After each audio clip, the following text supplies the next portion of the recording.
রাসূলুল্লাহ সাল্লাল্লাহু আলাইহি সাল্লামের দাদি জানের নাম কি সকলে বলি, যে পারবেন 500 টাকা ইজিলি নিয়ে নাও। তাহলে মাস আসলে 12ই রবিউল আউয়াল আসলে যে উলামায়ে কেরামদের, যে সমাজের মানুষের মনের মধ্যে হিংসা ভাব জন্মিবে, তারা আজকের হিংসক নয়, তারা ইহুদিদের সঙ্গী সাথী। জুড়ে বলি নাউজুবিল্লাহ। আমি কিতাব থেকে বলতেছি আমার প্রিয় ভাইরা, ইহুদি পণ্ডিতেরা তারা সবাই জানতে পারলো আল্লাহ রাসূল সাল্লাল্লাহু আলাইহি ওয়াসাল্লাম মক্কা নগরের কুরাইশ বংশের মধ্যে আব্দুল মুত্তালিব, আব্দুল মানাফ, বনু হাশিমের খানদানের মধ্যে রাসূলুল্লাহ সাল্লাল্লাহু আলাইহি ওয়াসাল্লাম তাশরীফ আনবেন। তারা যখন জানতে পারলেন, তারা সবাই মক্কা নগরের মধ্যে চলে আসলো। মক্কা নগরের মধ্যে আসার পরে 12 থেকে 14 জন গুন্ডা নিয়ে ইহুদি পণ্ডিতেরা চলে আসলো। আসার পরে চতুর্দিকে খবর দেওয়া আরম্ভ করলো। তারা খবর লাগাইতে লাগাইতে এক পর্যায়ে খবর নিল যে হযরত আব্দুল মুত্তালিবের ছেলে রাসূলুল্লাহর পিতা, যার নাম হলো হযরত আব্দুল্লাহ রাদিয়াল্লাহু আনহু, উনি দুনিয়াতে তাশরীফ এনেছেন। ওনার বর্তমান বয়স ছিল 17 বছর। ইহুদি গুন্ডারা তারা সবাই একত্রিত হইয়া কৌশল আরম্ভ করলো, আমরা যদি আব্দুল্লাহ রাদিয়াল্লাহু আনহুকে যদি দুনিয়া থেকে কতল করে দেই, তাহলে রাসূলের মিলাদ তো ঘটবে না, জন্ম হবে না। আমার প্রিয় ভাইরা রে, সর্বপ্রথম মিলাদুন নবীর বিপক্ষে গিয়েছিল ইহুদিরা। জুড়ে বলি নাউজুবিল্লাহ। আমার সমাজের মধ্যে কিছু মানুষ আছেন বড্ড আড়ুয়া, বড্ড আড়ুয়া কিছু মানুষ আছেন, বোকা মানুষ। মিলাদ মাহফিলকে তারা বেদাত বলতে বলতে গুস্তাখি করে ফেলে। আমার আল্লাহ রাব্বুল আলামিন রাসূলের আম্মি আব্বারও মিলাদ করেছেন। জয় বলে সুবহানাল্লাহ।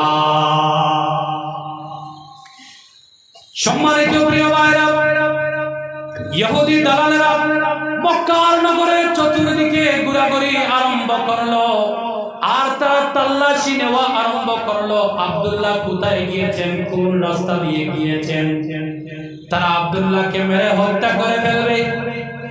খবর নিলেন যে হযরত আব্দুল মুত্তালিব রাসূলুল্লাহ সাল্লাল্লাহু আলাইহি ওয়াসাল্লামের দাদা জান, রাসূলুল্লাহ সাল্লাল্লাহু আলাইহি ওয়াসাল্লামের দাদা জানের নাম ছিল হযরত আব্দুল মুত্তালিব। হযরত আব্দুল মুত্তালিবের ছেলে হযরত আব্দুল্লাহ রাদিয়াল্লাহু আনহু 17 বছরের যুবক। শিকার করার শখ ছিল, শিকার করার জন্য উনি মক্কা নগরের কিনারে একটা পাহাড়ের মধ্যে চলে গেলেন। পাহাড়ের মধ্যে চলে গিয়েছেন হরিণ শিকার করবেন। তীর ধনুক যখন তিনি রেডি করলেন, এমন সময় দেখা যায় 12 থেকে 14 জন পাদ্রীরা তলোয়ার নিয়ে হযরতে আব্দুল্লাহর চতুর্দিকে ঘেরাও করে ফেললো। তারা হযরতে আব্দুল্লাহকে হত্যা করে দুনিয়া থেকে তারা বিদায় করে দেবে। আওয়াজ করে বলে না নাউজুবিল্লাহ। সেই দিন সেই জঙ্গলের মধ্যে আরো একজন ব্যক্তি ছিলেন, শিকার করার জন্য আরো একজন ব্যক্তি ছিলেন, যার নাম ছিল আমার দয়াল নবী সাল্লাল্লাহু আলাইহি ওয়াসাল্লামের নানা জান। একজনকে আমি প্রশ্ন করি, যুবক ভাইরা, প্রত্যেকের কাছে 8,000 থেকে 20,000 টাকা পর্যন্ত এক একটা মোবাইল ফোন আছে। যে যুবক আমাকে বলে দিতে পারবে রাসূলুল্লাহ সাল্লাল্লাহু আলাইহি ওয়াসাল্লামের নানা জানের নাম কি, তাকে আমি 500 টাকা পুরস্কার দেব। বলেন, গুগলের মধ্যে কাউ সার্চ করবে না, কে বলবেন? ছোট বাচ্চা হোক আর আপনারা যে পারেন গুগলের মধ্যে সার্চ করে চলবে না। আমি কিন্তু ফেস রাইডার। দেখেন আমার সমাজের অবস্থা। আমি যদি বলি আর্জেন্টিনার প্লেয়ারদের নাম বলো, তারা সবাই বলে দিবে। আমি যদি বলি রয়্যাল চ্যালেঞ্জার বাঙ্গালোরের এই যে আইপিএল এর টিম রয়েছে, সেই টিমের ক্যাপ্টেন মহাশয়ের নাম বলো, ইউ বলে দিবে। দেখেন মিলাদুন নবী মাহফিলে সমাজের মধ্যে ফায়দা দিচ্ছে না লস দেখাচ্ছে? ফায়দা দিচ্ছে। তারা সবাই মিলাদুন নবী মাহফিল যারা করেন তাদেরকে ঘৃণা করেন, ঘৃণা করে করে তারা রাসূলুল্লাহর বংশের পরিচয় পর্যন্ত জানেন না, এমনও আছে না নাই? এমনও তো থাকবে আম জনসাধারণের মধ্যে। তাই যে এই যে মিলাদুন নবী উপলক্ষে আমরা যে মাহফিলটা আজকে এই আয়োজন করলাম, আমরা যে সুন্দর সুন্দর কথাগুলো শুনবো, আমাদের লাভ হবে না লস হবে? একটা তাকবীর দেন, নারায়ে রিসালাত। এই তাকবীর দিয়ে আমি তো আগে যেতে পারবো না। নারায়ে তাকবীর, নারায়ে রিসালাত। একটু শরম করে হলেও তো যুবক ভাইরা আওয়াজ দিয়ে তো বলো, রাসূলুল্লাহর নানা জানের নামটা তো জানলে না। নারায়ে তাকবীর। শরমটা লুকানোর জন্য একটু জুড়ে বলো, নারায়ে রিসালাত। সম্মানিত হাজরিন, রাসূলুল্লাহ সাল্লাল্লাহু আলাইহি সাল্লামের নানা জানের নাম ছিল হযরতে ওয়াহাব রাদিয়াল্লাহু আনহু। সুবহানাল্লাহ। হযরতে ওয়াহাব রাদিয়াল্লাহু আনহু। আমার প্রিয় ভাইরা, সেই দিন জঙ্গলের মধ্যে রাসূলুল্লাহ সাল্লাল্লাহু আলাইহি ওয়াসাল্লামের নানা জান হযরতে ওয়াহাব শিকারের মধ্যে ছিলেন। হঠাৎ করে তিনি দেখলেন ওনার সম্মুখে একটা যুবক। সেই যুবকের চেহারা মোবারক দেখার সঙ্গে সঙ্গে উনি বুঝতে পারলেন যে সেই যুবক তো আমার বন্ধু, আমার ইয়ার হযরতে আব্দুল মুত্তালিবের ছেলে। আমি যদি আমার বন্ধুর ছেলেকে যদি রক্ষা করি না, আমার বন্ধুর সম্মুখে গিয়ে তো আমি চেহারা দেখাইতে পারবো না। হযরতে আব্দুল ওয়াহাব রাদিয়াল্লাহু আনহু দেখতেছেন 12 থেকে 15 জন 14 জন বডি বিল্ডার ফাইটার, ইহুদি ফাইটার আব্দুল্লাহকে দুনিয়ার মধ্যে তারা কাতল করার জন্য তলোয়ার নিয়ে, হাতিয়ার নিয়ে রেডি হয়েছে। হযরতে আব্দুল ওয়াহাব বলেন, আমি আমার জায়গা থেকে আমার তীরধনুক রেডি করার জন্য আমার হাত যখন আমি তৈয়ার করলাম যে আমি আব্দুল্লাহকে বাঁচাইতে হইবে আমাকে, আমি ওই 14 থেকে 15 জন ফাইটারকে, গুন্ডাদেরকে আমি দূর থেকে তীর দিয়ে নিশানা করে তাদেরকে আমি মেরে ফেলবো। হযরতে আব্দুল ওয়াহাব বলেন, কি ব্যাপার, আমি আমার হাত দিয়ে তীরধনুক পর্যন্ত ধরতে পারি না, আমার হাতে তো আর কাজ করে না। হযরতে আব্দুল ওয়াহাব বলেন, আমি মনে মনে ভাবলাম, আমি যদি সেই জায়গার মধ্যে যেতে না পারি, অন্তত পক্ষে আওয়াজ করি, আব্দুল্লাহ তো বুঝতে পারবে। ওনার চতুর্দিকে গুন্ডা বাহিনী, উনি তো দৃষ্টি হরিণের উপরে দিয়ে আছেন। হযরতে আব্দুল ওয়াহাব বলেন, আমি আওয়াজ দিতেও পারি না। আবার উনি বলেন, আমি মনে মনে ভাবলাম, আমার ঘোড়াকে যদি আমি বেত্রাঘাত করি, ঘোড়া নিয়ে তাড়াতাড়ি আব্দুল্লাহর কিনারে গিয়ে আমি আমার বন্ধুর, আমার ইয়ার হযরতে আব্দুল মুত্তালিবের ছেলে হযরতে আব্দুল্লাহকে তো সাহায্য করব। কিন্তু হযরতে ওয়াহাব বলেন, আমার ঘোড়াও সেদিন কাজ করে না, আমার ঘোড়ার সেদিন পায়ও কথা বলে না। এমন সময় ওই গুন্ডারা হযরতে আব্দুল্লাহকে মারবে।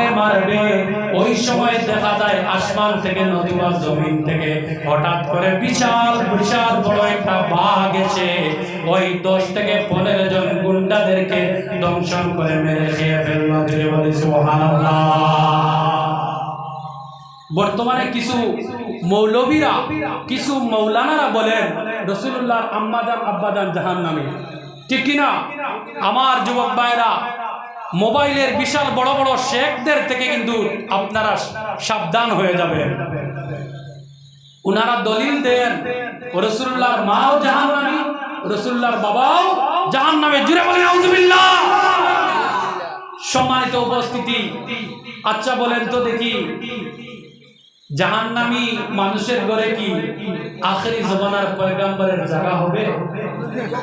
কখনো হবে না। তারা কিভাবে বলে খাতামাল্লাহু আলা কুলুবিহিম, তাদের অন্তরের মধ্যে মোহর মেরে দেওয়া হয়েছে হেদায়েতের নূর, আশিকে রাসূলদের নূর তাদের অন্তরের মধ্যে জায়গা দিবে না। কিয়ামত পর্যন্ত নামাজ পড়বে, মসজিদের বাইরে যাবে না।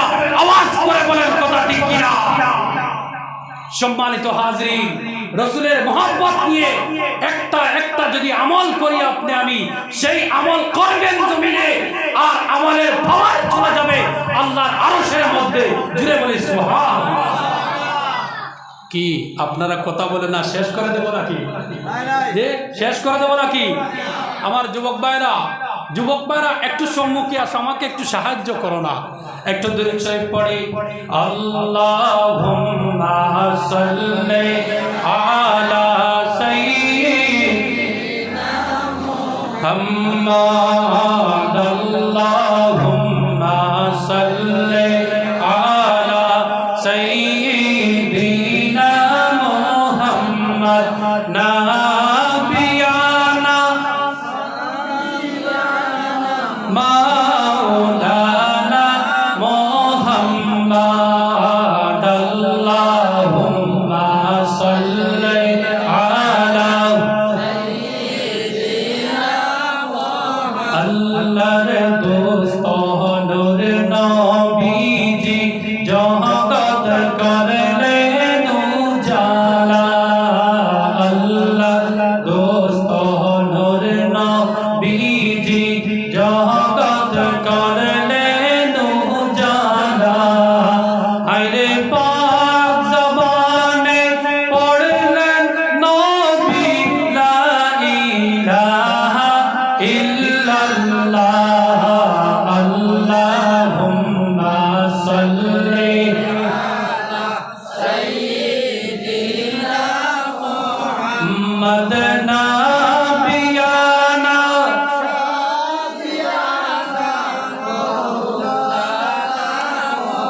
সম্মানিত হাজরিন, তো এই যে জঙ্গলের মধ্যে নাজারাটা দেখলেন হুজুর সাল্লাল্লাহু আলাইহি সাল্লামের নানা জান, মানে হুজুরের আম্মা জান, যার নাম হযরতে, সবাই বলি হযরতে আমিনা, সবাই বলি হযরতে আমিনা, আরেকবার বলি হযরতে আমিনা, আমানত ওয়ালি।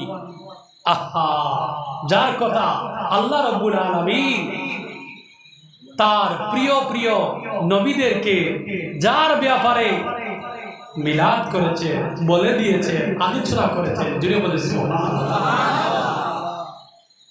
আমার সম্মানিত হাজরিন, হযরতে আব্দুল্লাহর এই দৃশ্য দেখে রাসূলুল্লাহ সাল্লাল্লাহু আলাইহি সাল্লামের নানা জান মনের মধ্যে চিন্তা আসলো, এটা কোন যুবক? এত বিশাল বড় বড় গুন্ডারা আক্রমণ করলো, হঠাৎ দেখি একটা বাঘ এসে ওই গুন্ডাদেরকে ধ্বংস করে দিল। রাসূলুল্লাহ সাল্লাল্লাহু আলাইহি সাল্লামের নানা জান হযরতে ওয়াহাবের মনের মধ্যে ওনার মেয়ের কথা স্মরণ পড়ে গেল, জুড়ে বলি সুবহানাল্লাহ। সম্মানিত প্রিয় ভাইরা শুনেন, আল্লাহ রাব্বুল আলামিনের প্যারা হাবিব সাল্লাল্লাহু আলাইহি ওয়াসাল্লামের মিলাদ সম্পর্কে যে আলোচনা শুনবেন, যদি এই মাহফিলটা যদি কবুল হয়ে যায়, এই মাহফিলটা যদি আল্লাহর দরবারে সর্বশ্রেষ্ঠ হয়ে যায়, আপনার আমার জীবনের মধ্যে আশাটাও কামিয়াব হয়ে যাবে, আর জান্নাতের মধ্যে যেতেও দেরি হবে না, কবরের মধ্যে রাখতে দেরি হবে, রাসূলুল্লাহ তার কোলের মধ্যে উঠাইতে দেরি হবে না, জোরে বলি সুবহানাল্লাহ। এবারে একটু দলিল দেই, রেকর্ড হচ্ছে, অনেক কমেন্ট থাকবে, হুজুর খালি কিসসা কাহিনী বললা, দলিল দিলা না, ঠিক কি না? এগুলা কিসসা কাহিনী না, এগুলা দরকার আমার সমাজের প্রত্যেক যুবক যুবতীর জন্য। এই ব্যাপারে জ্ঞানটা রাখা একবারে দরকার। প্রিয় ভাইরা শুনেন, আপনাদের সম্মুখে একটু আগে আমি আলোচনা করেছি, কোরআনুল কারীম থেকে যে আয়াতে কারিমা তেলাওয়াত করেছি, আল্লাহ রাব্বুল আলামিন বললেন, ইয়া আইয়ুহান নাবিয়্যু ইন্না আরসালনাকা শাহিদান ওয়া মুবাশশিরান ওয়া নাযীরা। আমার পয়গম্বর আরবি, আপনাকে দুনিয়ার জমিনে আমি গওয়াহ বানিয়ে, সাক্ষী বানিয়ে পাঠাচ্ছি, সাক্ষী বানিয়ে পাঠাইলাম। শাহিদা, শাহিদ দ্যাট মিন্স হলো সাক্ষী। এবারে একটা ফেস লাগাই কথা আমি আপনাদের সম্মুখে বলি, আল্লাহর নাম, আল্লাহ কয়জন? একজন। আপনি কি দেখেছেন? আমি কি দেখেছি? কোন নবী কি দেখেছেন? কোন নবীগণ দেখেননি একমাত্র রাসূলুল্লাহ ছাড়া। একমাত্র আল্লাহ রাসূল উনাকে তিনি সাক্ষী বানিয়ে পাঠিয়েছেন। তার মানে হলো, ও আমার বন্ধু, জান দুনিয়ার জমিনে গিয়ে বলেন আমি আল্লাহ এক এবং আমি আল্লাহর ইবাদত করো। জুড়ে বলি সুবহানাল্লাহ। এর জন্য আল্লাহ পাওয়ার আগে যেতে হবে মদিনায়, মদিনার থেকে কানেকশনটা লাগিয়ে যেতে হবে আল্লাহর কাছে। জুড়ে বলি সুবহানাল্লাহ। এবারে শুনেন, এই যে আমি আপনাদের সম্মুখে শাহিদ বললাম, সাক্ষী বানিয়ে পাঠিয়েছেন। শাহিদ শব্দের সামান্য তাফসীরের ব্যাখ্যা আপনাদেরকে দেই। সাক্ষী কাহাকে বলা হয়? যদি কোনো একটা মাঠের মধ্যে কোনো, যদি এইভাবে বলি আপনারা বুঝতে সুবিধা হবে, কারণ আমার কথাগুলো খুব অ্যানালাইসিস মূলক থাকে, চিন্তা করে করে করে করে আমি বলতেছি। কোন এক জায়গার মধ্যে যদি একটা ঘটনা হয়, সেই ঘটনার যিনি সাক্ষীদাতা হবেন উনি ঘরের মধ্যে থেকে থেকে সাক্ষী দিতে পারবেন।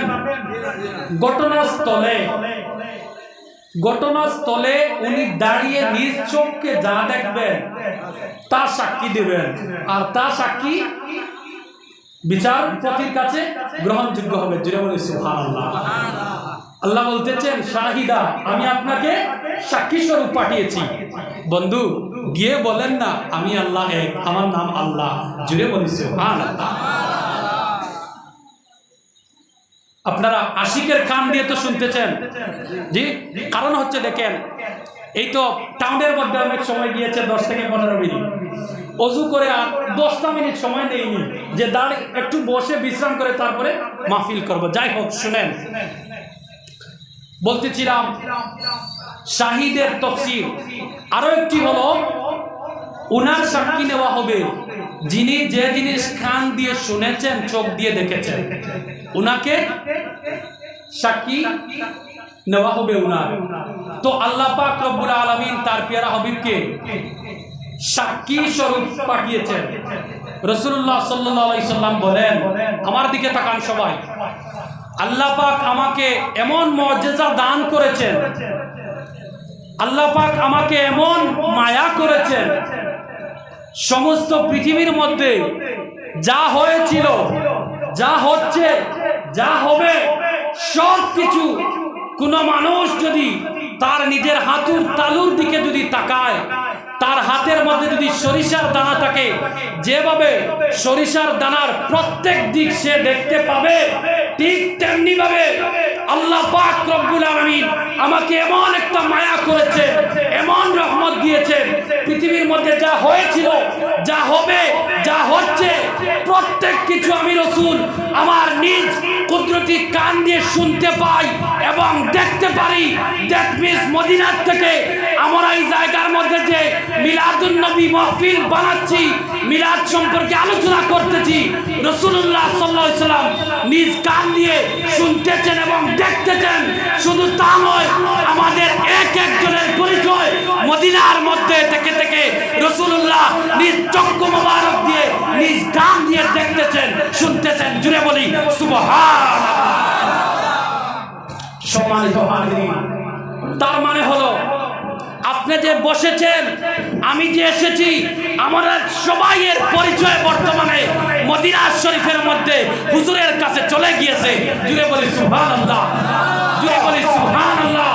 ইয়া রাসূলুল্লাহ, ইয়া রাসূলুল্লাহ, যদি আমার মতো গোলাম, আপনার মতো গোলামের যদি একবার পরিচয়, একবার দৃষ্টি যদি দয়াল নবীজির চোখের সম্মুখে, যদি দয়াল নবীজির চোখ মোবারকের সম্মুখে যদি একটাবার চলে আসে, একটাবার যদি চলে আসে, এই জমিনের মধ্যে আমাদের আশাটা কামিয়াব হয়ে যাবে, লাভবান হয়ে যাবে। জুড়ে বলি সুবহানাল্লাহ।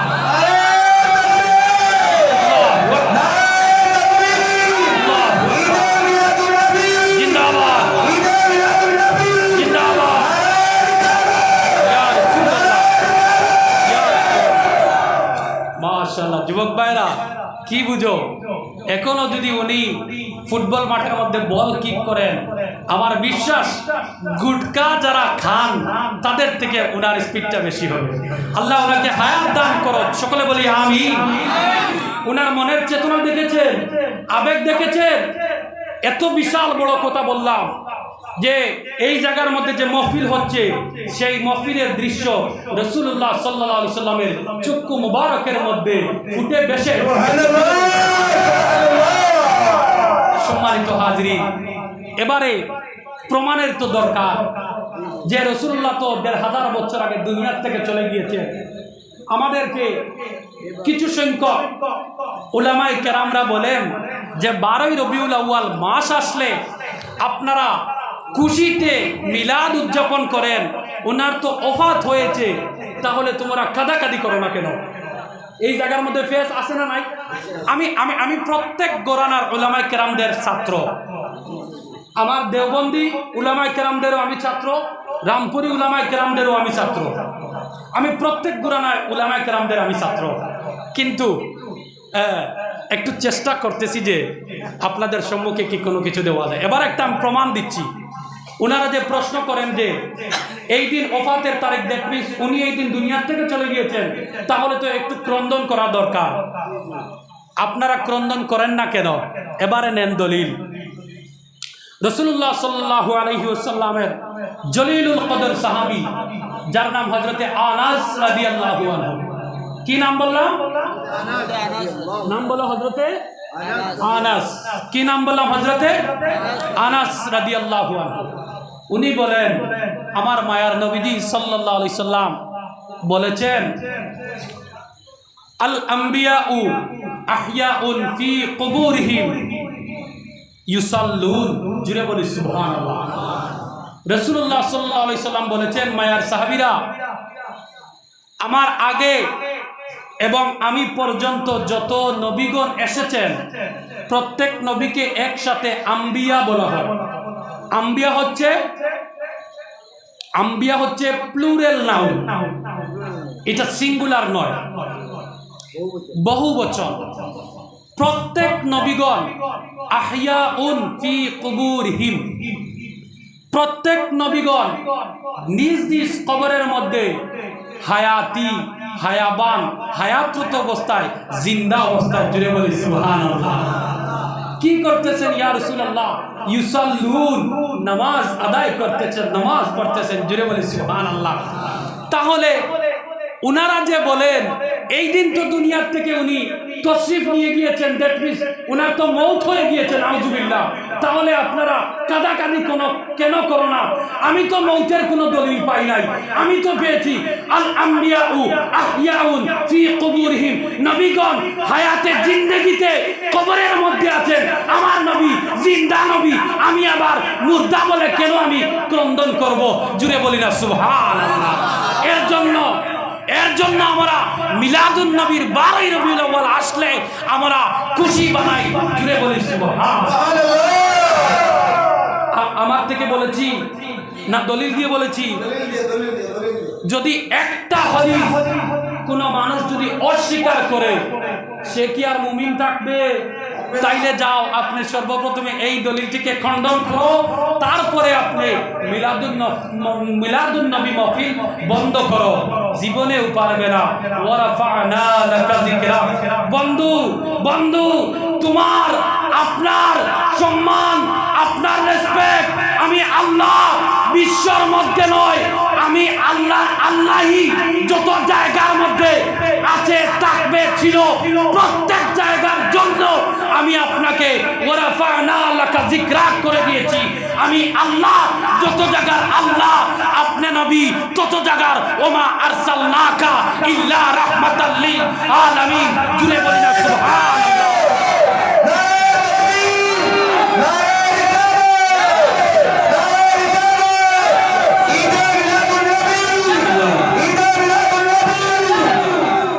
সম্মানিত হাজিরিন, দলিল পেয়েছেন? ভালো লাগতেছে? আচ্ছা, এবারে চলেন হযরতে আব্দুল ওয়াহাব রাদিয়াল্লাহু আনহু এই দৃশ্য দেখলেন। হযরতে আব্দুল্লাহকে সঙ্গে করে নিয়ে, একটু আওয়াজ একটু কম। রাসূলুল্লাহ সাল্লাল্লাহু আলাইহি সাল্লামের দাদা জানের কাছে হযরতে আব্দুল্লাহকে নিয়ে হযরতে ওয়াহাব চলে গেলেন। জুড়ে বলি সুবহানাল্লাহ। প্রিয় ভাইরা, শুনেন, আল্লাহ রাসূল সাল্লাল্লাহু আলাইহি ওয়াসাল্লাম সাল্লামের দাদা জানের কাছে যাওয়ার পরে হযরতে আব্দুল মুত্তালিবকে হযরতে ওয়াহাব বলতেছেন, রে আমার বন্ধু আব্দুল মুত্তালিব, খানা কাবার সরদার, খানা কাবার মুত্তালিব, আপনার ছেলে হযরতে আব্দুল্লাহ তো যৌবন কালে পা দিয়েছেন, উনি তো যুবক হয়ে গিয়েছেন, উনাকে বিবাহ দেওয়া হয় না কেন? হযরতে আব্দুল মুত্তালিব বললেন, বন্ধু ওয়াহাব, আমার ছেলে হলো গোটা কুরাইশের মধ্যে সর্বোচ্চ মাত্রার সুন্দর, সর্বোচ্চ মাত্রার স্টাইলিশ ছেলে, সর্বোচ্চ মাত্রার স্ট্যান্ডার্ড ছেলে। এই ছেলেকে বিবাহ দেওয়ার জন্য তার মতো করে তো অন্য একজন পাত্রীর দরকার। হযরতে আব্দুল ওয়াহাব সঙ্গে সঙ্গে বললেন, খানা কাবার মুত্তালিব পাত্রী খোঁজানোর দরকার নাই, আমার মেয়ে তো আছে যার নাম আমেনা। জুড়ে বলে সুবহানাল্লাহ। আপনার আমার সমাজের মধ্যে ছেলের বাবা মাকে যেতে হয় মেয়ের বাড়িতে, কিন্তু এখানের মধ্যে মেয়ের বাবা চলে এসেছেন ছেলের বাড়িতে। জুড়ে বলি সুবহানাল্লাহ। আর সেই রাসূলের বাবাকে কিছু উলামায়ে কেরামরা জাহান্নামী বলে। আল্লাহ তুমি বড্ড এই যে আড়ুয়া টাইপের কিছু কিছু আলিম রয়েছেন, আল্লাহ তাদেরকে তুমি এই শিয়ান হওয়ার জন্য হেদায়েত দান করো। জুড়ে বলি আমিন। এবারে বললেন, বন্ধু আমার তো মেয়ে আছে আমিনা, আমানত দাও। সেই জমানার মধ্যে মেয়েদেরকে বাঁচানো যেত না, কিন্তু হযরতে আমিনা জীবিত ছিলেন। মক্কার অলিতে গলিতে হযরতে আমিনার সম্পর্কে চর্চা ছিল যে হ্যাঁ যুবতীরা তোমরা আমিনার মতো হও না কেন। আমিনা ভালো ছিলেন, আমিনার চরিত্র ভালো ছিলেন, উনি খুব সৎ চরিত্রবান একজন যুবতী ছিলেন। হুজুরের আম্মি জান হযরতে আব্দুল ওয়াহাব বললেন যে বন্ধু আমার মেয়েকে আমি আপনার ছেলের সাথে বিবাহ দিতে চাই। জুড়ে বলি সুবহানাল্লাহ। সম্মানিত হাজিরিন, প্রিয় ভাইরা, কথা লম্বা না করে আমি শর্টকাট করে বলি, এক পর্যায়ে আল্লাহ রাসূল সাল্লাল্লাহু আলাইহি ওয়াসাল্লামের আম্মি জান এবং আব্বু জানের বিবাহের দিন ধার্য হয়ে গেল। বিবাহের রাতটা ঠিক করা হলো, বিবাহের দিন ধার্য করা হলো। এবারে শুনেন ছোট ছোট কচি কচি বাবারা, কচি কচি আমার মনারা, ছোট ছোট ভাইরা, যুবক ভাইরা, রাসূলুল্লাহ সাল্লাল্লাহু আলাইহি ওয়াসাল্লামের আম্মা জান এবং আব্বা জানের বিবাহ হয়েছিল বৃহস্পতিবার রাত্রি, যাহাকে শুক্রবার রাত্রি বলা হয়। জুড়ে বলি সুবহানাল্লাহ। কিন্তু আমার সমাজের মধ্যে একজন পাত্র পাত্রীর বাবা মা সাল্লিশির মধ্যে বসার সঙ্গে সঙ্গে রবিবার দেখে দেখে দিনগুলা ঠিক করেন, তারপরে আলিম উলামাদের বাড়ি ঘরে দৌড়াইতে দৌড়াইতে একটাও ভালো সন্তান জন্ম নেয় না। ঠিক কিনা? ঠিক কিনা? ও আমার প্রিয় ভাইরা রে শুনেন, ও বাবাজিরা শুনেন, যদি বিবাহর দিন ধার্য করতে হয় বৃহস্পতিবার ধার্য করেন।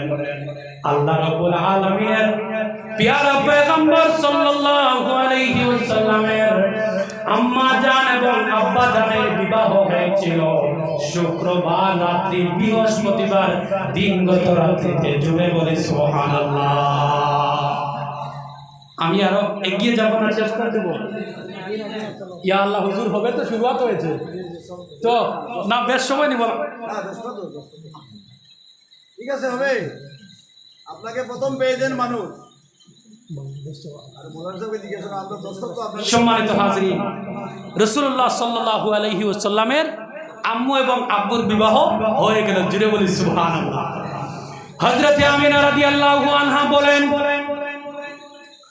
আমি আমার জীবনের মধ্যে সর্বপ্রথম এত সুন্দর যুবক সর্বপ্রথম দেখেছি আমার স্বামী, যার নাম হযরতে আব্দুল্লাহ। এই রাতটি আমি যাপন করার পরে শুক্রবার দিন সুবে সাদিকের সময় ঘুম থেকে আমি উঠলাম।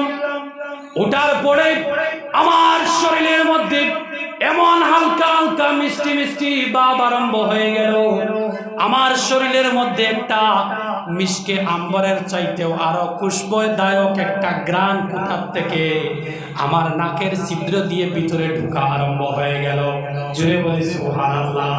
হযরতে আমিনা বলেন, আমি যখন গিরিপথ দিয়ে আমি যখন কুয়ার মধ্যে জল আনতে যাই, জল আনতে যাওয়ার সময়, রাস্তা দিয়ে যাওয়ার সময় আমার পা মোবারকের নিচে বিশাল কঠিন কঠিন পাথর যখন আমার পা মোবারকের নিচে পড়ে, আমার পায়ের পাড়া, পায়ের চাপ পড়ার সঙ্গে সঙ্গে ওই পাথরগুলা মোমের মতো গলে গলে তুলা হইয়া যাওয়া আরম্ভ হয়েছে। বলে সুবহানাল্লাহ। হযরতে আমিনা ভয় পেয়ে গেলেন। আমার স্বামীর সঙ্গে শুধু আমি একদিন থাকলাম, এত পরিবর্তন কিসের জন্য? উনি আরো বলেন, আমি যখন কুয়ার মধ্যে জল আনতে যাই, গিরিপথ পাহাড়ি এলাকার আশেপাশের মধ্যে যত বকরি ছিল, যত জন্তু জানোয়ার ছিল, প্রত্যেক জন্তু জানোয়ার আমার পিছনে পিছনে সারি বেঁধে বেঁধে আমার পিছনে পিছনে তারাও আমার সঙ্গে হাঁটাহাঁটি আরম্ভ করলো। সুবহানাল্লাহ। হযরতে আমিনা রাদিয়াল্লাহু আনহা ভয় পেয়ে গেলেন। রাত্রিবেলায় এক পর্যায়ে তিনি ঘুমাচ্ছিলেন। ঘুমের ঘরে হঠাৎ করে দেখেন একজন বৃদ্ধ মানুষ, হযরতে আব্দুল মুত্তালিবের চেহারাওয়ালা একজন মানুষ এসেছেন। স্বপ্নের মধ্যে একজন বৃদ্ধ মানুষ এসেছেন। উনি এসে বলতেছেন, মা আমিনা, তুমি ভয় পেও না। উনি বললেন, আমি ভয় পাওয়ার আগে আপনার পরিচয় দাও, আপনি কে, আমার স্বপ্নে এসেছেন? এই বৃদ্ধ ব্যক্তি সঙ্গে সঙ্গে বললেন, রে আমিনা রাদিয়াল্লাহু আনহা, আমি আর কেউ নই, আমি ওলাম মুসলমানদের জাতির পিতা হযরত ইব্রাহিম খলিলুল্লাহ। জুড়ে বলি সুবহানাল্লাহ। আপনি আমি যখন মায়ের পেটের মধ্যে ছিলাম, আমার মা বিশাল বড় বড় সাপ স্বপ্নে দেখে, বাঘ স্বপ্নে দেখে, কিন্তু আমার রাসূলের আম্মা জান হযরত ইব্রাহিমকে স্বপ্নে দেখে। জুড়ে বলি সুবহানাল্লাহ। আরে আমি আপনি এই নবীর মিলাদ মাহফিল উদযাপন করব নাতে কার করব? সমাজের উলামায়ে কেরামরা কিভাবে আল্লাহ রাসূলের মাকে জাহান্নামী বলে, আল্লাহ তুমি তাদেরকে হেদায়েত দান করো। জুড়ে বলি আমিন। তো হযরতে আব্দুল মুত্তালিব, হযরতে ইব্রাহিম খলিলুল্লাহ, হযরতে আমিনা বলতেছেন, আমি দেখতেছি আমার শ্বশুরের চেহারাওয়ালা। জুড়ে বলি সুবহানাল্লাহ। আমার শ্বশুরের চেহারা মুবারকের মতো, কাঁধগুলা উঁচু উঁচু, চোখগুলা সুন্নতি চুল, কালো কালো, এত সুন্দর মানুষ, এত হ্যান্ডসাম মানুষ। আমাকে বললেন, মারে তুমি ভয় পেও না, তোমার কাছে সেই দিন রাত্রিতে আব্দুল্লাহ রাদিয়াল্লাহু আনহুর পেশানি মুবারক থেকে ইমামুল আম্বিয়া, ইমামুল মুরসালিন, খাতামান নবিয়্যিন, রাহমাতাল লিল আলামিনের নূর মুবারক তোমার সেকেন্ডের মধ্যে।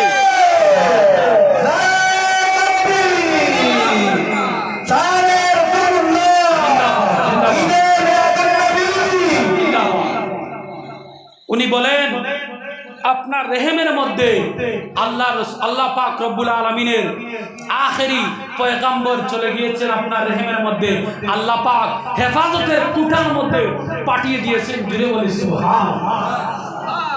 হযরতে আমিনা রাদিয়াল্লাহু আনহা না, উনি আর ভয় পেলেন না। হুজুর পাক সাল্লাল্লাহু আলাইহি সাল্লাম যে সময় ওনার মায়ের রেহেম মুবারকের মধ্যে 6 মাসের রেহেমের কথা বলতেছি, 6 মাসের যখন ছিলেন, তখন ওনার আব্বা দুনিয়া থেকে চলে গেলেন। সকলে বলি ইন্না লিল্লাহি ওয়া ইন্না ইলাইহি রাজিউন। তো মক্কা নগরের একটা রেওয়াজ ছিল, যে রেওয়াজটি ছিল যে একজন মহিলার স্বামী মারা যাওয়ার 1 বছর পর্যন্ত ওনাকে শুকা হতো, থাকতে হতো। 1 বছর পর্যন্ত ওনাকে সুখ পালন করতে হতো। তো হযরতে আমিনা জীবন থেকে শুধু 6 মাস সঙ্গী নিয়ে বসবাস করার পরে 6 মাসের কালে চলে গেলেন। চলে যাওয়ার পরে হযরতে আমিনা শ্বশুরের খেদমত করার জন্য যখন মক্কার গিরিপথে চলাফেরা করতেন, কোনো সময় কোনো জিনিস আনার জন্য, ওই সময় তায়েফের মধ্যে বিশাল বিশাল বড় বাজার বসত, বিশাল বড় বড় বিজনেসম্যানরা, ব্যবসায়ী মানুষেরা কাফেলা নিয়ে বাজারের মধ্যে যাওয়ার সময় এই আব্দুল মুত্তালিব রাদিয়াল্লাহু আনহু গড় মোবারকের যে গিরিপথ, এই পথ দিয়ে যখন তারা অতিবাহিত হতো, ওই সময় নাকের মধ্যে একটা সুঘ্রাণ তারা নাকের ছিদ্র দিয়ে তাদের ভিতরের কলিজা পর্যন্ত ছুঁয়ে যেত। জুড়ে বলি সুবহানাল্লাহ। এইরকম অনেক দিন হতে লাগলো। এক পর্যায়ে কুফারের বিশাল বড় বড় নামি দামি মানুষেরা তাল্লাশি লাগাইল অন্যান্য স্ত্রীলোক দিয়ে, যে আমার মনে হয় এই ঘরের মধ্যে তো তারা তিনজন আছেন, একজন আব্দুল্লাহর বিবি, আরেকজন হযরতে আব্দুল্লাহর বাবা ও মা। এবারে আমি বলি তো রাসূলুল্লাহ সাল্লাল্লাহু আলাইহি সাল্লামের দাদি জানের নাম কি? সকলে বলি, যে পারবেন 500 টাকা ইজিলি নিয়ে নাও, তাড়াতাড়ি নাও। ও আপনারা মনে করতেন নাই নাই না দু বাবা আছে, ইটা কিটা মাতিলে দিয়েছে, মাশাআল্লাহ বহুত আছে, নিয়ে নাও। যে বলবে রাসূলুল্লাহ সাল্লাল্লাহু আলাইহি সাল্লামের দাদি জানের নাম না হয় নাই, কিন্তু উনি একটু চেষ্টা করেছেন। রাসূলুল্লাহ সাল্লাল্লাহু আলাইহি ওয়াসাল্লাম উনি চেষ্টা করেছেন, ওনার জন্য একটা তাকবীর, নারায়ে তাকবীর। রাসূলুল্লাহ সাল্লাল্লাহু আলাইহি সাল্লামের দাদি জানের নাম ছিল হযরতে ফাতিমা রাদিয়াল্লাহু আনহা। জুড়ে বলি সুবহানাল্লাহ। হযরতে ফাতিমা রাসূলুল্লাহ সাল্লাল্লাহু আলাইহি সাল্লামের দাদি জানের নাম। তো তিনজন মানুষ এই ঘরের মধ্যে, আর তো কেউ নেই, তাহলে কে পুষ্পই ব্যবহার করে? মক্কা নগরের স্ত্রী লোকেরা তারা তাল্লাশি লাগিয়ে বুঝতে পারলো যে হযরতে আমিনা যে গিরিপথ দিয়ে চলাফেরা করে, সেই পথের মধ্যে কে যেন সুগন্ধি দিয়ে পথটাকে, গিরিপথটাকে পকেট করে রেখে দেয়। জুড়ে বলি সুবহানাল্লাহ। মক্কা নগরের বিশাল বড় বড় বিজনেসম্যানরা একত্রিত হইয়া হযরতে আব্দুল্লাহর দরবারে আমিনা রাদিয়াল্লাহু আনহার বিপক্ষে নালিশ করতে চলে আসলো। জুড়ে বলি সুবহানাল্লাহ। এবারে শুনেন আশিকের খান দিয়ে তারা সবাই এসে বলল, কিছুদিন আগে আপনার ছেলে, যুবক ছেলে চলে গিয়েছে, আপনাকে একটা আমরা নালিশ করতে চাই। হযরতে আব্দুল মুত্তালিব বললেন, নালিশ করার দরকার নেই, কি কথা হয়েছে বলেন। আমার মন ভালো নয়, আমার মন ভালো নয়, আমার পুত্রবধূর মুখের দিকে তাকানোর পরে আমার কলিজা আমি আর ঠান্ডা করতে পারি না। আমার ঘর থেকে আমার এত যুবক ছেলে চলে গিয়েছে। রে মক্কা নগরী, আপনারা কি বলবেন তাড়াতাড়ি বলেন। ওই সময় মক্কা নগরের মানুষেরা বলল, রে আব্দুল্লাহ, আপনার কাছে আমরা একটা কথা বলতে চাই। আপনার যেহেতু পুত্র দুনিয়া থেকে চলে গিয়েছে, আপনার পুত্রবধূকে 1 বছর পর্যন্ত সুখ পালন করার দরকার ছিল। উনি কোনো ভালো কাপড় পরিধান করতে পারবে না, কোনো সুগন্ধি ব্যবহার করতে পারবে না, তাহলে উনি কেন সুগন্ধি লাগাইয়া মক্কার গিরিপথে চলাফেরা করেন? জোরে বলে সুবহানাল্লাহ। হযরতে আব্দুল মুত্তালিব এই কথা শোনার সঙ্গে সঙ্গে স্ট্রেঞ্জ হয়ে গেলেন, অবাক হয়ে গেলেন, আর বললেন, না না, আমার ঘরের মধ্যে আমার যে পুত্রবধূ এনেছি, আমার পুত্রবধূ এমন কাজ করতে পারে না। আচ্ছা ঠিক আছে, তোমরা সবাই চলে যাও, আগামী কালকে তোমরা সবাই চলে আসো, রাত্রিবেলা আমার স্ত্রীর সাথে কথা বলে আমি এই ব্যাপারে একটু দেখা দেখি করব। সঙ্গে সঙ্গে রাত্রি হয়ে গেল। হযরতে আব্দুল মুত্তালিব ওনার স্ত্রী হযরতে ফাতিমাকে ডাক দিলেন। হযরতে ফাতিমা এসে বললেন, হুজুর কি হয়েছে, কিসের জন্য আপনি ডাকলেন? হযরতে আব্দুল মুত্তালিব বললেন, রে ফাতিমা রে আমার স্ত্রী, আমার পুত্রবধূকে একটু প্রশ্ন করো। মক্কার একটা রেওয়াজ হলো, মক্কা নগরের নিয়ম হলো, স্বামী মারা যাওয়ার 1 বছর পর্যন্ত সুগন্ধি ব্যবহার করতে পারবো না স্ত্রী, কিন্তু আমার পুত্রবধূ কেন সুগন্ধি ব্যবহার করে চলাফেরা করে?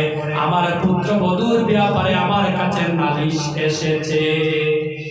সঙ্গে সঙ্গে হযরতে ফাতিমা বললেন, না, এরকম জঘন্যতম কাজ আমার পুত্রবধূ করতে পারবে না, এরকম জঘন্যতম কাজ আমার পুত্রবধূ করতে পারবে না। আমার কাছে এমন কোনো সাহস নেই, আমি একা যেতে পারবো না আমার বউয়ের কাছে। চলেন আমরা দুজন একত্রিত হইয়া আমাদের আদরের পুত্রবধূর কাছে চলে যাই। বলি না সুবহানাল্লাহ। কত না ইজ্জত উনারা দিতেন এবং পুত্রবধূ থেকে কত না ইজ্জত পেতেন। কিন্তু সমাজের মধ্যে আমার ভাইরা এমনও আমার বোনদেরকে আনেন, এমনও মা বোন সমাজের মধ্যে থাকেন, শ্বশুরের সম্মান দিয়ে তারা বড় মোবাইল ফোন এবং মাথার উপরের এই চাদরগুলা খুলে দিয়ে মাথার কাপড় ফালাইয়া তারা চলাফেরা করে, এমন আছে না নাই? কিসের জন্য?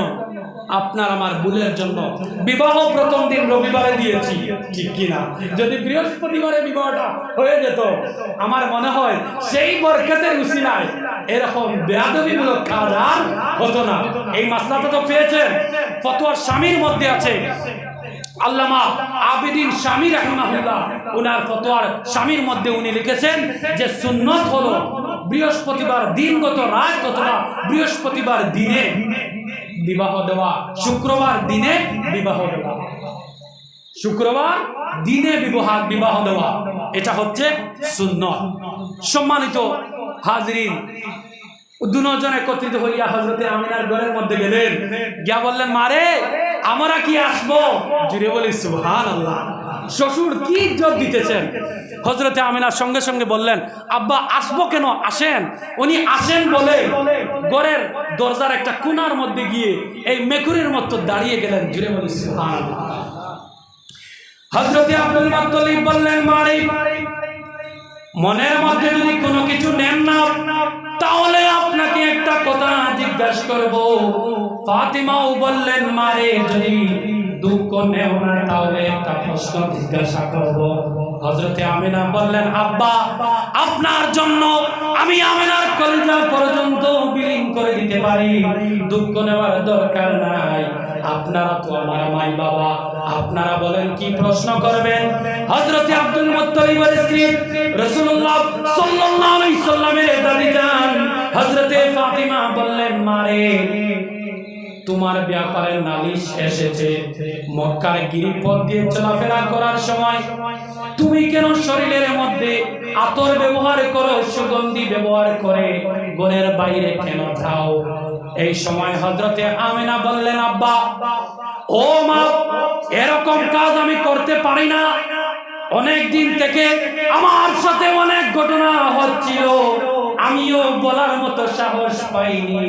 আজকে যেহেতু একটু মৌকা পেয়েছি, আমি আমার মনের মধ্যে অনেক কথা লুকাইয়া রেখেছি, যে কথাগুলো আপনাদেরকে বলতে চাই। বলে বলে সুবহানাল্লাহ। হযরতে আব্দুল মুত্তালিব বলেন, ও মা কি ব্যাপার, আপনার কাছে অনেক কথা আছে। উনি ভাবছেন যে মক্কার লোকেরা হয়তো শয়তানি করেছে, দুষ্টামি করেছে। সঙ্গে সঙ্গে হযরতে আমিনা বললেন, আব্বা আমি যখন এই আমার ঘর দিয়ে আপনার ঘরে কোন সময় কলসির মধ্যে বর্তনের মধ্যে যে সময় জল থাকে না, আমি যখন জল আনতে যাই, কুয়ার মধ্যে যাওয়ার পরে আমার রেহেমের মধ্যে তো আপনার আল্লাহ পাক রব্বুল আলামিন একজন তো দিবেন, আপনার একজন বংশধর আছে, উনি তো 7-8 মাস হয়ে গেছে। আমি কুয়ার মধ্যে যাওয়ার পরে কুয়ার থেকে জলগুলা উঠানোর দরকার পড়ে না। আব্বা অটোমেটিক্যালি জলগুলা কুয়ার উপরের দিকে উঠতে থাকে। জুড়ে বলে সুবহানাল্লাহ। আব্বা আরো একটু কথা বলতে চাই, শুধু তাই নয়, আমি যে সময় মুখ হাত ধুয়ে কোন সময় আমি যখন তুতু মোবারক জমিনের মধ্যে আমি ফেলি, ওই তুতু মোবারক থেকে এমন সুগন্ধ আমার কাছে চলে আয়, আব্বা আমার মনে হয় তুতু নয়, আমার তুতু দিয়ে যেন মিশকে আম্বর আমি ফেলেছি। জুড়ে বলি সুবহানাল্লাহ। সঙ্গে সঙ্গে হযরতে ফাতেমা বলেন, সর্দার আমিও একটা কথা আপনাকে বলতে চাই। উনি বললেন, আপনারও কথা আছে?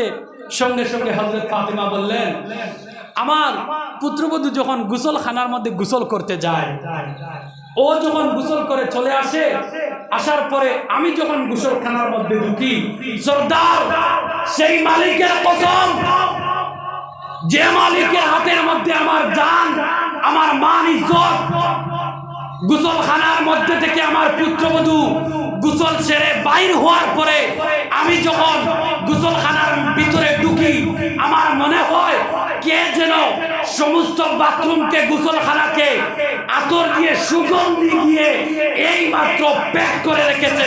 গোসলখানার থেকে আমার আর বাহির হওয়ার মনে বলে না, তুলে বলি সুবহানাল্লাহ। আর 2 টাকা শিক্ষিত মৌলানারা কিভাবে বলেন রাসূলুল্লাহ আম্মা জান জাহান্নামী, আব্বা জান জাহান্নামী। সঙ্গে সঙ্গে হযরতে আব্দুল মুত্তালিব বলেন, তাই নাকি? হযরতে আব্দুল মুত্তালিবের চক্ষু মুবারক দিয়ে ধীরে ধীরে ধীরে ধীরে জল টপ টপ করে পড়া আরম্ভ হয়ে গেল। জুড়ে বলি সুবহানাল্লাহ। আর একটু সামনে যাব না, শেষ করে দেব। বর্তমানে 1 ঘন্টা 20 মিনিট হয়ে গিয়েছে। সম্মানিত হাজরিন, আমার লস্কর মাইক হাউস সাহেব সব কিছু জানেন কালকে আমার কোথায় প্রোগ্রাম, আমি কিন্তু বলতে পারতেছি না। হ্যাঁ, তো ওনাকেও স্পেশাল ধন্যবাদ। ওনার এই মিক্সার থাকার কারণে এত সময় লম্বা কথা বলতেছি, আলহামদুলিল্লাহ আমারও ভালো লাগতেছে, আপনাদেরও ভালো লাগতেছে। এবারে শুনেন, আরেকটু সম্মুখে যাই, যাব নাকি? এই যে জিকির হচ্ছে দুনিয়ার জমিনে সর্বোচ্চ জিকিরের মধ্যে একটা জিকির হলো রাসূলুল্লাহ সাল্লাল্লাহু আলাইহি ওয়াসাল্লাম খানদানের পরিচয় ছোট ছোট সোনামণিদেরকে দেওয়া। জুড়ে বলি সুবহানাল্লাহ। আল্লাহ পাক রব্বুল আলামিন যার সম্মান নিজে ওয়াজ করেছেন, ওই বন্ধুর যদি সম্মানগুলো আমরা আলোচনা করি, আল্লাহ পাক রব্বুল আলামিন বেশি আকারে খুশি হবে না বেজার হবেন? খুশি হবেন। আল্লাহ যদি খুশি হয়ে যায়, জীবনে আশাটা আমাদের সার্থক হয়ে যাবে। আজকে যে এই মিলাদুন নবী উদযাপন কমিটির ব্যবস্থাপনায় যে আয়োজিত হয়েছে, সেই মাহফিল কি সার্থক হয়ে যাবে? জুড়ে বলি সুবহানাল্লাহ।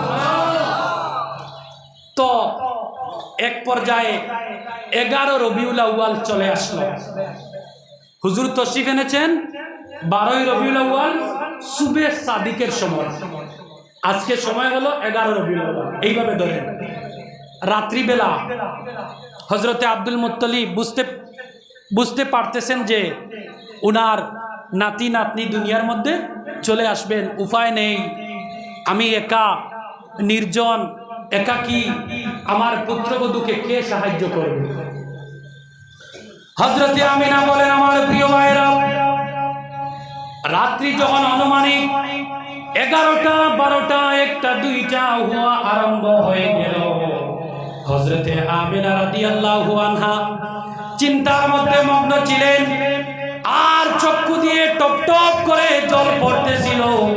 আজকে তো আমার স্বামীর দরকার ছিল, আমি একাকী, আমার ঘরের মধ্যে কেউ নেই, আমার সাহায্য করার মতো কেউ নেই। হযরতে আমিনা বলেন, ও আমার প্রিয় ভাইরা শুনেন, হযরতে আমিনা বলেন, এক পর্যায়ে আমার ঘরের মধ্যে এক ধাক্কায় 4 জন মহিলা প্রবেশ করলেন। জুড়ে বলি সুবহানাল্লাহ।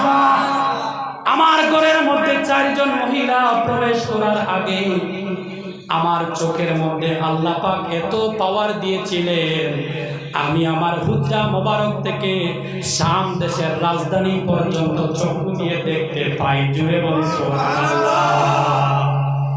হযরতে আমিনা মনে মনে চিন্তার মধ্যে ছিলেন। হঠাৎ করে দরজা খুলে গেল, 4 জন মহিলা প্রবেশ করলেন। এবারে শুনেন, 4 জন মহিলার মধ্যে ছিলেন হযরতে হাওয়া আলাইহিস সালাতু ওয়াস সালাম, আমাদের মাতা, ইনসান জাতির মা, যার নাম হলো হযরতে হাওয়া আলাইহিস সালাতু ওয়াস সালাম। ওনার কবর মোবারক ছিল জিদ্দার মধ্যে।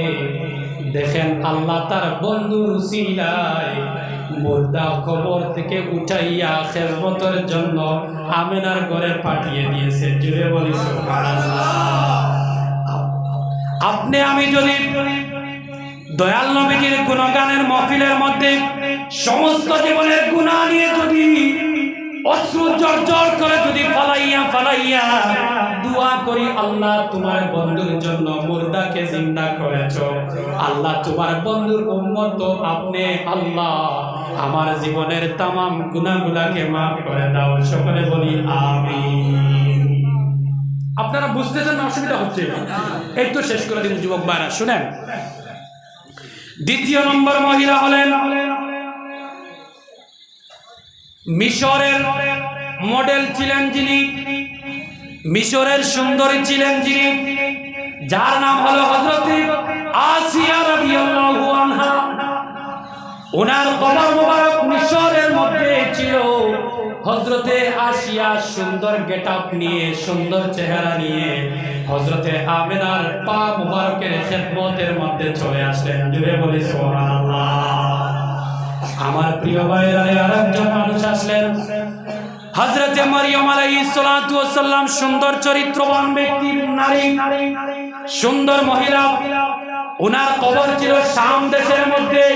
ওই শাম দেশ থেকে আল্লাহ রাব্বুল আলামিন তার প্যারা হাবিবের জন্মের সময় তার বন্ধুর আগমনের সাহায্যের জন্য হযরতে আমিনাকে ভালোবাসা দেওয়ার জন্য শাম দেশ থেকে হযরতে মরিয়মকে আল্লাহ পাঠাইয়া দিলেন। জুড়ে বলি সুবহানাল্লাহ।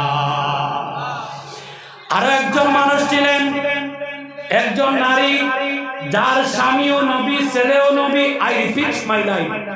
একজন মহিলা যার স্বামীও নবী ছিলেন, যার ছেলেও নবী ছিলেন, যার নাম হলো হযরতে মা হাজরা রাদিয়াল্লাহু আনহা। জুড়ে বলি সুবহানাল্লাহ। হযরতে হাজরা রাদিয়াল্লাহু আনহার জন্য কবর মোবারক শাম দেশের মধ্যে হযরতে হাজরাকেও পাঠাইয়া দিলেন। হযরতে এই চারজন মহিলা ঘরের মধ্যে আসার পরে হযরতে আমিনা বললেন, রে মহিলারা, আপনারা কে, কোথা থেকে এসেছেন?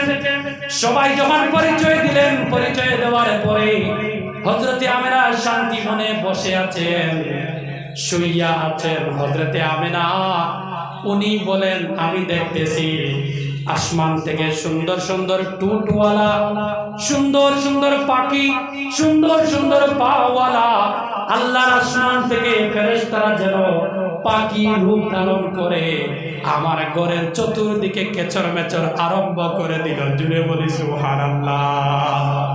কিন্তু আমার সমাজের মধ্যে অনেক মানুষ আছেন যারা মিলাদুন নবী শুনলে বেদাত বলে, মিলাদ শুনলে তাদের অন্তরের মধ্যে কাঁদাকাঁদি করে।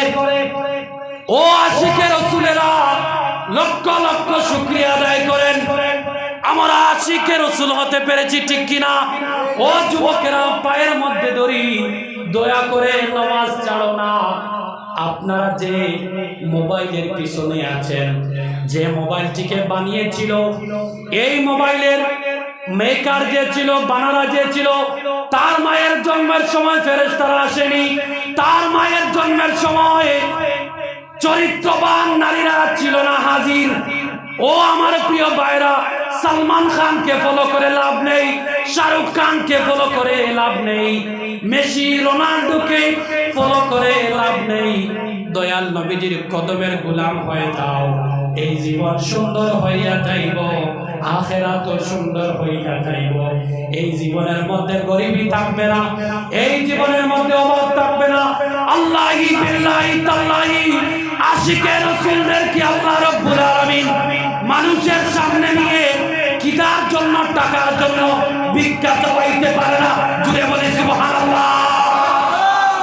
ও মুসলমানেরা, নামাজ ছাড়বে না, রোজা ছাড়বে না, মা বাবার আদর করা চাইল না, বড় মানুষদেরকে ইজ্জত দান করো, ছোট মানুষদেরকে মহব্বত করো। আমার প্রিয় ভাইরা শুনেন, হযরতে মা আমিনা বলেন, চারজন নারী চতুর্দিকে দাঁড়াইলেন, আর পিছনের মধ্যে একজন এত সুন্দর মহিলা, যার হাতের মধ্যে একটা পেয়ালা ছিল, বাটি ছিল।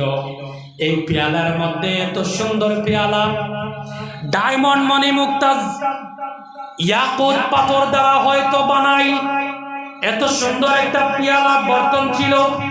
এই বর্তনের মধ্যে কিছুগুলা জল রাখা ছিল।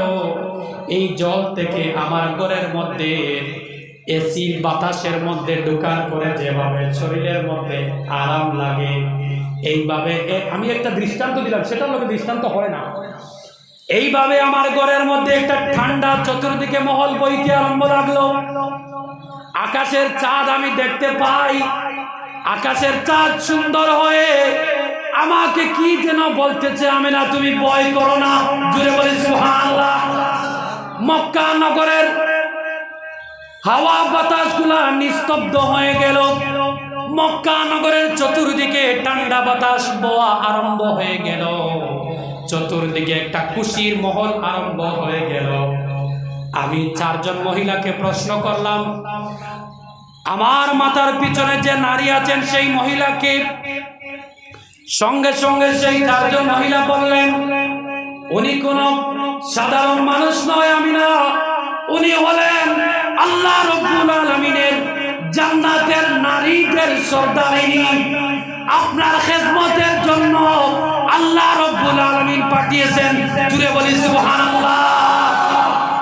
সেই নারী হযরতে মা আমিনা রাদিয়াল্লাহু আনহাকে সুন্দর একটা চামচ দিয়ে সেই বর্তন থেকে এক চামচ জল উঠাইয়া হযরতে আমিনার মুখ মোবারকের মধ্যে খাবাইয়া দিলেন, জোরে বলে সুবহানাল্লাহ। হযরতে আমিনা বলেন, ফাখারাজা মিন্নি নূর, জোরে বলে সুবহানাল্লাহ। এই সময় আমি খুশির মধ্যে ছিলাম, আনন্দের মধ্যে ছিলাম, আমার মন সারপ্রাইজের মধ্যে ছিল, আমার মন ঈদ বানাচ্ছিল, আমার মন খুশিতে আত্মহারা হচ্ছিল।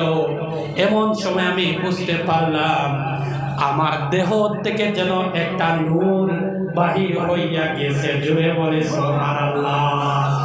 আমি বুঝতে পারলাম আমার দেহ থেকে আমার আওলাদ চলে এসেছেন।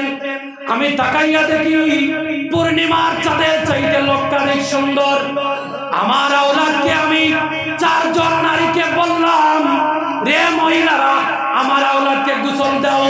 আমি তাকাইয়া দেখি আমার আওলাদকে গোসল দেওয়ানোর দরকার পড়লো না, প্রথম থেকে গোসল দেওয়ানো হয়েছিল, জুড়ে বলি সুবহানাল্লাহ।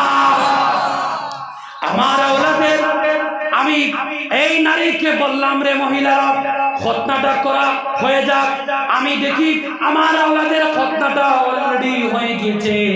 আমি ভাবলাম আমার আওলাদের শরীরটা দেখি। আমি দেখি আমার আওলাদের দেহের মধ্যে সাদা সুন্দর সবুজ গলিচার একটা রুমাল দিয়ে সুন্দর করে একটা মুড়াইয়া রাখা রয়েছে, সুবহানাল্লাহ।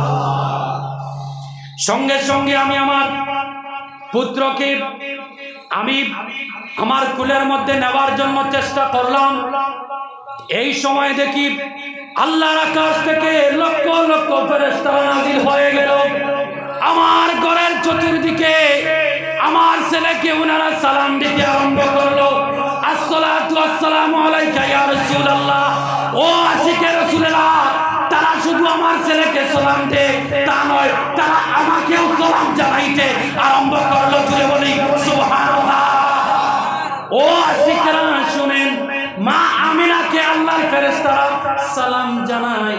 আর কিছু মাওলানারা বলে মিলাদুন নবী বেলা মা আমিনা জাহান্নামী। আল্লাহ তুমি তাদেরকে হেদায়েত দান করো, সকলে বলি আমিন। হযরতে মা আমিনার মনের মধ্যে চলে আসলো লম্বা ঘটনা। শর্ট করে বলি, আজকে তো আমার স্বামী নেই। আমার যদি স্বামী থাকতেন, আমার ছেলেকে নিয়ে বিভিন্ন জায়গার মধ্যে বেড়ানোর জন্য নিয়ে যেতেন। পূর্ণিমার রাত ছিল, আমি আমার ছেলেকে কোলের মধ্যে নিয়ে বসা, খোলা আকাশের নিচে বসে বসে আমি ছেলের চেহারার দিকে তাকাচ্ছিলাম। আর আমার কলিজার আব্দুল্লাহর কথা আমি স্মরণ করতেছিলাম। এমন সময় দেখি আমার মনের মধ্যে আসতেছিল, আমার ছেলে এতিম হয়ে দুনিয়াতে এসেছে, আমার ছেলেকে ঘুরাইবার মতো কেউ নেই, আমার ছেলেকে আদর করার মতো কেউ নেই। এই কথা আমি স্মরণ করতেছিলাম। এমন সময় দেখি আল্লাহ আকাশ থেকে এক টুকরা মেঘ আমার কুলের পাশে চলে আসলো, জুড়ে বলি সুবহানাল্লাহ। হঠাৎ আমার কুল মোবারক আদার হয়ে গেল, আন্দাইর হয়ে গেল। আবার আমি যখন আমার ছেলেকে আমার বুকের মধ্যে লাগানোর জন্য ধরতে গেলাম, আমি তাকাইয়া দেখি আমার ছেলে আমার কুলের মধ্যে আর নেই, জুড়ে বলি সুবহানাল্লাহ। হযরতে আমিনা বলেন, কিছু সময় পরে আমার ছেলেকে আমার কোলের মধ্যে দেখি, আর আসমানের মধ্যে দুইটা শব্দ হচ্ছিল। কেউ একজন ডেকে ডেকে বলতেছিল, তোমরা মুহাম্মদকে কোথায় নিয়ে গিয়েছিলে? অন্যজন আওয়াজ দিচ্ছিল, আমরা মুহাম্মদকে সমস্ত পৃথিবী, সমস্ত আকাশ মহাকাশ নক্ষত্র ব্রহ্মাণ্ড সমস্ত পৃথিবীকে আপনার মুহাম্মদ সাল্লাল্লাহু আলাইহি ওয়াসাল্লামকে দিয়ে সওয়ার করে ঘুরাইয়া তার মায়ের কোলে এনেছি। জুড়ে বলি সুবহানাল্লাহ। হযরতে আমিনা বলেন, আমার ছেলের কানের লতি মোবারক থেকে টপ টপ করে ফুটা ফুটা হয়ে জল পড়তে দেখলাম। এমন সময় একজন বলল, তোমরা আর কোথায় নিয়ে গিয়েছিলে? অন্যজন আওয়াজ দিয়ে বলে, আমরা সবাই এই ছেলেকে সাগরের তলদেশে নিয়ে গিয়েছিলাম, এর জন্যই তো ওর চেহারা মোবারক থেকে এখন পর্যন্ত জলের কাতরা পড়তেছে। জুড়ে বলি সুবহানাল্লাহ।